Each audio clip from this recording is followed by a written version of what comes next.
Ang backfish tabarong sa samar na matipid sa enerhiya.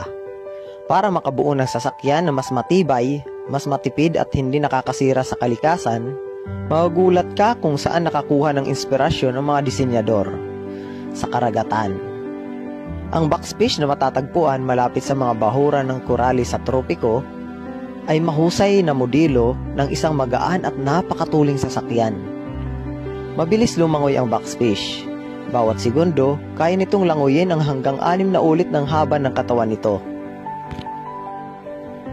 Pero hindi lamang dahil sa lakas nito kung kaya mabilis itong lumangoy.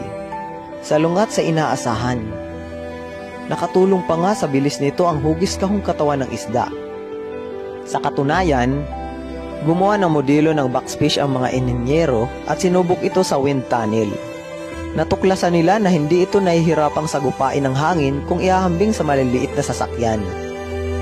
Ang katawan ng backfish ay mabuto, kaya napakatatag nito at napakagaan. Kapag maalon, hindi madaling natatangay ang backfish dahil nakakabuo ito ng maliliit na alimpuyo sa palibot nito. Kaya napakagaling ng backfish na magmaniobra at hindi ito basta-basta nasasaktan. Naniniwala ang mga inhinyero na nasa backfish ang sekreto sa pagbuo ng isang sasakyan na mas ligtas, mas matipid, mas matibay at mas magaan.